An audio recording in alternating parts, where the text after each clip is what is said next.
Thank you for joining us today for another adventure with IFAS Extension. I don't know about you, but it feels like spring and almost like summer, so maybe we should start looking at some of the things in our landscape.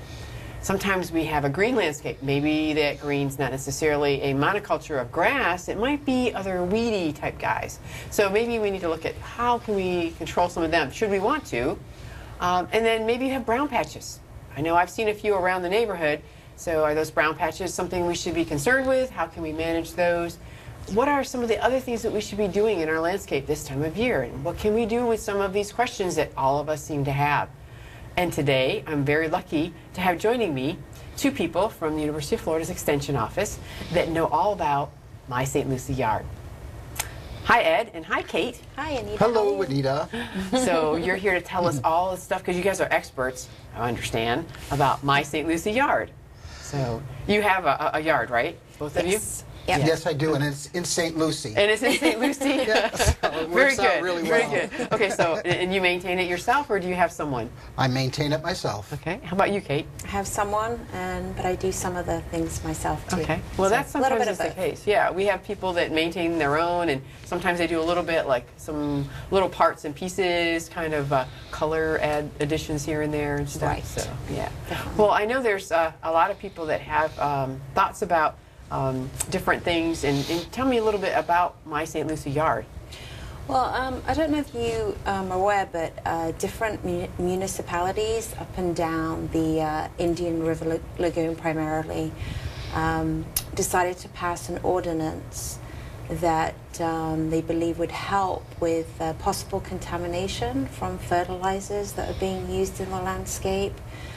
Because of the possibility of them running into the waterways and into the lagoon, which was great. But what we realized as experts, we realized that the average homeowner, when this ordinance was passed, didn't really understand or didn't really know what those restrictions were. So that's why we decided that maybe it might be a good idea to create sort of a self-help program for them, to sort of teach them on, proper fertilizer applications, the right fertilizers, and also not only that, but how they irrigate too. Oh, okay. So the program sounds like it's very helpful. Mm-hmm. So you mentioned restrictions. So what are the restrictions that are involved with these ordinances? Well, what they are, there's a couple of restrictions. One of them being year-round, you are not a homeowner and also a landscape professional, because like you mentioned before, not everybody does their own landscape. Right. So we have to teach not only the homeowner but the business folks too that are out there taking care of our landscapes. Fertilizers that don't contain phosphorus.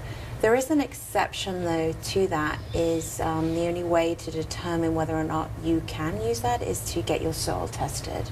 And that will determine whether or not your landscape needs phosphorus. But that's a year-round restriction, so you're not allowed to use that type of fertilizer unless, for year-round. Unless you can prove Exactly that your right. soil is Requires it. Deficient. Okay. Yes, deficient. And how would they? All right, I'm a homeowner. I think that my plants need phosphorus because I've read that plants that like to flower or fruit really like a lot of phosphorus. Mm-hmm. So what would I do then? How would I What you determine can do that? is you can take a soil sample and you can bring that to the extension office, and we will send it up to the university, and or the homeowner can do that. But they can just call us and we'll help them how to prepare the soil sample, and then they can get a reading of how much and if their soil is deficient in that. That's the only way to determine. It's not just someone that says, okay, I think I need that.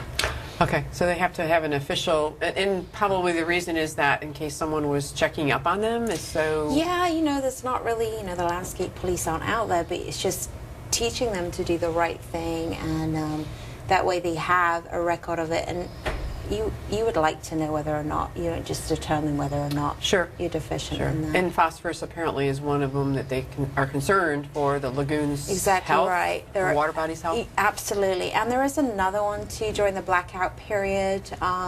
During that restrictive time during the blackout period, you're not allowed to apply and fertilizers that contain nitrogen either, so nitrogen and phosphorus. But that's Now, only you during the mentioned blackout. a blackout. When is that? It's during what we consider our summer months, so from officially from June 1st through the end of September, so September 30th. Okay. And that's the blackout period that you can't apply nitrogen and of course phosphorus. the phosphorus. Because you can't apply that anytime unless you've had Correct. your soil tested and it says you're deficient. Yeah. Okay. All right, so that's an understandable, and that's pretty much all the way up and down the coast. Yes, and a lot of the lagoon. counties are adopting those practices. So. Okay, so having the program with My St. Lucie Yard kind of helps people understand some of these changes Absolutely. and how to work with their landscape. Definitely, because often when you read an ordinance, it could be sort of like, what does this really mean? So we just want to break it down in layman's terms. This is what you need to do and educate the homeowner doing that, and the landscape professional too. Well, Ed, I know you work with a lot of the professionals yourself. Yes. So you do a program, I believe, that trains them about fertilizing and about irrigation and about maintenance, pruning, and everything. So that one's called... Well, that's our Green Industries Best Management Practices program. It's been around for years, and it is a 6-hour training program that will teach the professional landscaper, not only the business landscaper, but his or her employees, municipal employees, golf course employees, about proper practices and procedures that can positively impact water bodies. So we discuss not only fertilization practices, but best management practices for pesticide application, irrigation application, and landscape and pruning practices. Yeah, I've noticed recently when I've been driving around that I see the guys with the blowers and they're blowing the grass that they've mowed into the road back into the landscape, which is, I know, a practice that you prefer to see, in keeping the grass clippings on the lawn instead of in where they can run off into the waterway and then the lagoon. Right, those clippings can be, they can have nitrogen in them. Not only that, but they could also cloud up water and water bodies that can prevent sunlight from getting to plants. So yeah, that's a really good practice. That's one of the ones that we emphasize over and over again throughout the 6-hour training. Well, and when you're talking to these professionals, then, because there is this blackout period that Kate mentioned, what types of fertilizers are they allowed to use then if there's a blackout period? Because we know, working with the University of Florida, that the research has been done that grass grows more actively in the summertime, not so much in the winter when it's cooler. So what kinds of fertilizers are you able to suggest to them to use, or to homeowners for that matter? Well, yeah, obviously you're not, you cannot use any fertilizer that has nitrogen or phosphorus in it during that period between June the 1st and September, the end of September, but still the turf grass is impacted. I mean, it's still impacted by traffic, by cutting, so it weakens. What we'll go in and recommend is that you'll use a product that'll have no nitrogen in it whatsoever or phosphorus, but it will have potassium, which is that third element, the K on the big three on a fertilizer. So you'd have like a zero. A zero? And then another zero. Right. And then you'd have whatever the other number is for whatever that is. Sometimes it's a 0015, sometimes it's a 0027, but it also will have micronutrients in it which will all help that turf grass to stay strong and prevent it from stressing out during extended periods of, for instance, drought, or even extended periods of too much rain. So it kind of toughens the turf grass up, and it's a nice supplement to add in there during that period when nitrogen cannot be used. So that's what we recommend. Okay. So if you have like a 0015, 0 being nitrogen, 0 being phosphorus, 15 being potassium. Yes. Okay. And then you mentioned the other micronutrients. What would some of those other ones be? Well, those would be manganese and iron and sulfur and those elements. Magnesium would be in there, although that's considered a macronutrient, but you would like to see some magnesium in that makeup of fertilizer. So. Okay. And how would we know How would we know by looking at it? Because the front of the thing has those 3 numbers. What about the ones you're talking about? How would we know they're in the fertilizer bag? Well, usually you could flip that bag over and it'll have a list of everything, every component that's in that bag, including the micronutrients. On the front label, you'll see that big N, P, and K. Toss that bag over and you'll see what other elements are in there. The magnesium, manganese, sulfur, iron. Okay, and that's that basic, what's on the back would also, like, in the times when we don't have the blackout period. In other words, it's after September or it's before June. So do you recommend to some of these lawn maintenance people and homeowners when are good times to apply fertilizers that are allowed to have nitrogen? And how much nitrogen can they use or should use? Well, we do, and it's almost seasonable, Anita. Going out of the blackout period, you get into October and November, and as you indicated, the turf grass, as heavy as it's growing during the hotter months, it stops growing during the cooler months. So we make recommendations to go in with rates of maybe ½ a pound or a little bit more, maybe 3/4 of a pound of nitrogen per 1,000 square feet, so that the plant can take that up at a slower rate. We also look at the different forms of the coating that's on the slow release, so that it will not release it over a longer period of time, because sometimes the plant that's not growing actively can't take up that nutrient, and you're going to lose it into runoff. I see. So is there a percentage, you mentioned, of the coating that allows it to be slow released? Is there a percentage of that nitrogen that has to be? Yes, and that is, again, according to our ordinance that Kate was referring to, at least 50% of a bag of nitrogen, a bag of fertilizer with nitrogen, has to be a slow release to it. Okay? 50% of that has to be insoluble nitrogen, and usually that's either sulfur-coated or poly-coated urea or some other form of nitrogen. And again, is that where we turn the bag over and we find that information? Does it say it on the front? Well, how do we? Usually you'll see that, I believe, on the back of that bag. And what you'll do is you'll go down there and it'll say what percentage of the nitrogen is slow release. So let's say you'll have, let's just pick a number, let's say it's 30% nitrogen. On that bag underneath there, it'll say 15% slowly available nitrogen. Well, when you start to see what, you do the calculations, you know that 15% is 50% of 30, so you know that 50% of that nitrogen is slow release. Okay. All right, that helps. I think that helps understand a little, because it's always confusing a little bit. I mean, it's hard enough trying to figure out how much of this should I put in my lawn, and then how much should I do for other things. Now, if I'm buying, we mentioned that we've got our grass, which is our lawn. We've got fruit trees, maybe. We've got flowers. We've got other ornamentals or shrubs in our landscape. So we're buying a fruit fertilizer, a vegetable fertilizer, a lawn fertilizer, a shrub fertilizer. Is that what we're supposed to be doing? Are we supposed to be using 4 different fertilizers at a time? Is there a way? Because I've seen some people and they'll say, well, I've got lawn fertilizer, let me just put that on my shrubs and stuff. So is that acceptable, or is there something that we should be doing? I think that's entirely up to the individual homeowner.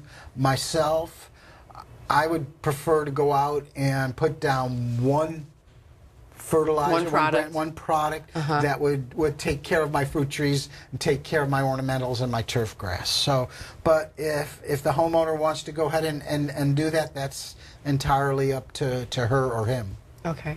Is there, if you've got palm trees in the landscape, is there a better, I know palm trees have a different fertilizer regime than perhaps your lawn does. They would be in that blackout period, but is there a better fertilizer to suggest for palm trees as opposed to lawn fertilizer or a one-time fertilizer that you would be getting? Well, yes, and I think what you have to understand is that palms in the landscape are probably the most finicky of all your plants. And we have lots of them. And we have lots of them, and they're everywhere. And so if you can keep the health of your palm tree, then you're pretty much going to be keeping the health of your ornamentals and your turf grass. Wow. So the formula that the University of Florida's research department has come up with, and this has been over years of trialing, is a formula where you'll have 8% slow release nitrogen, 100% slow release, no phosphorus as per our ordinance, and 12%, 100% slow release potassium, with that fourth element being magnesium available in a soluble form, kieserite, which is magnesium sulfate. Okay, so 8, 0, 12, 4. Okay, all right, and then you said kieserate was the magnesium, and it's in a slow release form. Yeah, well, it's prilled. So kieserite is a natural ingredient that's mined primarily in Germany. Oh. And it's just from thousands and thousands and thousands of years of where that ocean was, the breakdown of the salt. So they pull that up to the surface, they separate it, and they prill it into magnesium sulfate. Kind of like Epsom salts, but the difference is that it's available over a longer period of time. And because it's slow release. Because it's a slower release, but it will not react with your pH, either if your pH is too high or too low, which magnesium not prilled can, because of high pH that can get tied up in the soil. Right. So the kieserite is a magnesium sulfate, naturally mined element that is very important in palm growth, as is the potassium. Right.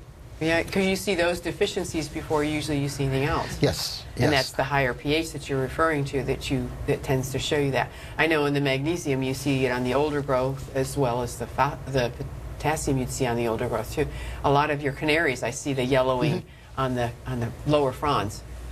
And that's a common question that comes into us all the time.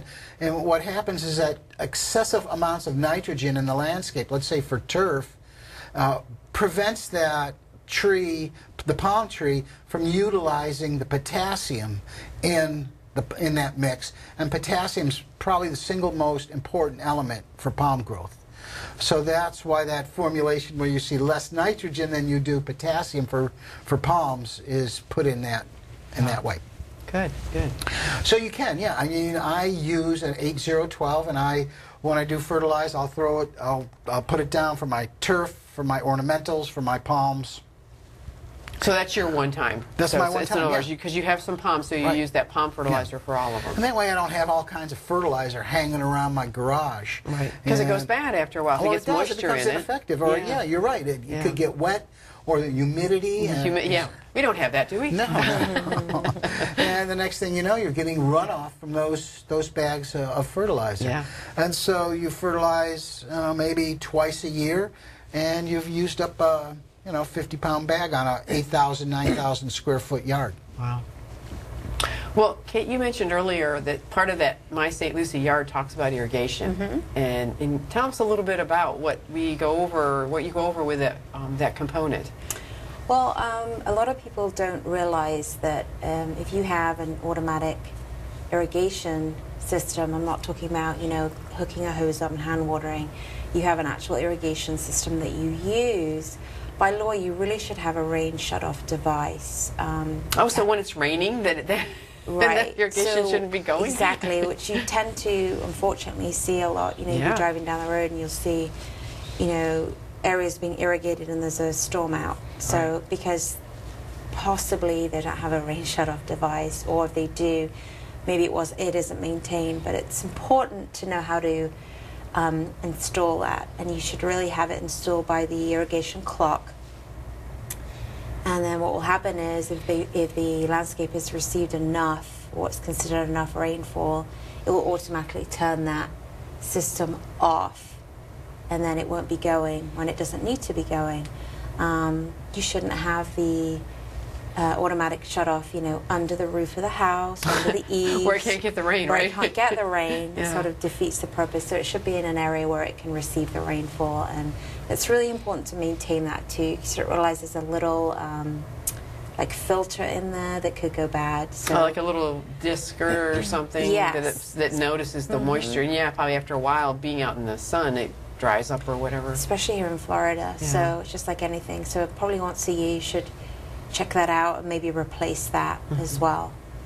So that's important to do. And then the other thing that is always the question is, you know, how often should I water? Yeah, people ask that or they'll say, why is my irrigation coming on again? Like if they live in a community that where they don't control it, they want to know why is my water being irrigated all the time? You know, it's just, is it costing me money and all of those Right. things? So yeah, how often should you be watering? Well, that's the $1,000,000 question. Obviously, every landscape is different. You know, you have to think about, you have to get to know your landscape before you just determine, you know, what to do. How much drainage does it have? Oh. Do you have wet areas? Do you have higher dry areas? But just generically, rule of thumb, you should consider, you know, 1/2 inch to about 3/4 inch per irrigation application. But again, every landscape is different, but that's kind of the rule of thumb that we go by. And then Do we water more in the summer than the winter? right. or- So Okay. obviously during our cooler periods, the winter months, 7 to 10 days, give or take, because the grass and things aren't growing. Right. You don't necessarily have to irrigate something that's not growing. It's sort of the dormant time of year. And then when the warm, you know, it's warmer out and we haven't had rain, maybe 3 to 5 days. Every 3 to 5 days you should irrigate. And I guess it depends, like you said, on the soil and how well it drains. Because Absolutely. there's some people that have like that really white sandy soils Absolutely. that drain so fast. You put your water and you're like, where'd it go? Right. Yeah. And then they have some that hold the water, especially areas, the communities. I've noticed where I live, a lot of the retention areas, the soil's been put up, you know, that made those retention areas that were required, and then that soil is used around the home, and then sometimes that soil is very heavy and holds Yeah. the moisture. Right. So everywhere's different. So, but they're just that's you just got to keep that as like a guideline. What I mentioned, but you just have to know your landscape. There's no written rule of how often you should do it, but those are just guidelines that we give to the homeowners. Okay. Well, is there a way to check your irrigation to know how much? You mentioned 1/2 to 3/4 inch that you should have. You can, you know, and you should obviously. There's a sort of, you can have a professional come in and help you calibrate it, but if you wanted to just do it yourself, if you're like Ed and you maintain your own landscape, you could get something like, I always refer to like flat-sided can, like a tuna can, sporadically put those around your landscape, run your irrigation, and then probably for around like 30 minutes or so, and then you collect the water and then divide it by how many. So add them all up, then divide by that number Yeah. of like 7 cans or something, and Right. come up with the amount that you have, and Yeah. then you know how long to run that Right. one zone. Exactly. I see. Yeah. Okay. Bearing in mind, again, the 1/2 inch to 3/4 inch. So then you can clock application. it down, so it may not take 30 minutes, or it may take more than that. Sure. Yeah. And that will determine how fast or slow your landscape drains. I see. So that's a good point. Yeah, so it takes time. It's not just something you can, Yeah. you know, do quickly, and just be patient and get to know your sunshade patterns and how your landscape is, just like anything. So. Well, Ed, when we're fertilizing, because I'm still on the fertilizing thing, what are some of the techniques? I've seen people with gloves and they just kind of scatter it around. Yeah. And I've seen people with like official equipment, you know, spreaders, and you know, they go along and they spread. So, what are some of the things that we should or shouldn't do? Well, I think what you really need to do is to be cognizant of when you're applying fertilizer that it's not getting on impervious surfaces, driveways, or on the roadway. That's really important. Kind of like the grass clipping thing. Keep your fertilizer on. And if it is, you either blow it back up on the lawn or sweep it up. So that's really important. And also when you're putting the fertilizer into your fertilizer spreader, again, you probably want to do that on an impervious surface, but have something to catch that fertilizer in case you spill it. Because if you do that on a turf grass and you spill too much, you got a brown spot. Then you got one of those brown spots that you got to go out there and figure out, well, why is it brown? Why is it brown? Yeah. So that's really important. And on bags of fertilizer, on most good bags of fertilizer, they're going to have what you want to set your fertilizer spreader to according to that bag, that chart. Okay. So follow that as well. If anything, kind of underneath that whatever that the setting is, set it for a little bit less. And then, when you're fertilizing, you're going to go at 1 pound of nitrogen per 1,000 square feet. And that's what that setting will do for you. Okay, so that it does it setting automatically for you. We'll say, okay, that's good. You're in the ballpark now. So, and then when you're fertilizing, you're going to want to go north and south, and then okay, like when you're mowing the lawn, which I found out. Yes. That you go one way and then you come back and go the other way. Yes. So you get better coverage that way, right? You do have better coverage that Okay. way, and you'll have a nice coverage, and hopefully you'll get everything, where you want that. So. And then you want to water it in? Well, you do. One last thing about when you're applying is that when you get to the end of a row, you want to close your spreader. Because what happens when you turn around, that fertilizer just has a tendency to drop straight down, so you can get little burnt patches there. Burns, okay. So make sure as you're coming to the end, you close that, make your turn, and when you make that turn, maybe I would say twice the width of your hopper or your spreader, so that when you're making, you just don't come straight back down. It may be over 2 or 3 feet and then come back up. Okay. All right, and turn your little spreader back on, and away you go. And irrigate afterwards, or water it in? Well, you do. You want to irrigate in, but not all that much, maybe 1/4 of an inch. Get that fertilizer settled down there in the roots, get it to start to do what it's supposed to do. Okay. If it stays on the surface and you don't irrigate it in, there's a chance that you'll lose that fertilizer to a concept called volatilization, which is simply a reaction of the nitrogen going up with into heat and air. Yeah, Yes. I see. So you want to get it down below. That's a good point. Oh, okay. So you get it nestled in there, and the other thing is when you're fertilizing is to be really aware of the weather pattern. If you see that there's an imminent storm coming on, obviously you don't want to. Not a good time to do it. Not a good time to do that. Okay. Good. Well, thank you both You're for welcome. helping us understand more about it, and I can definitely see why you're experts, because you seem to know everything. So that's very good, and thank you all for joining us today, and we'll be back next time with another adventure with Extension.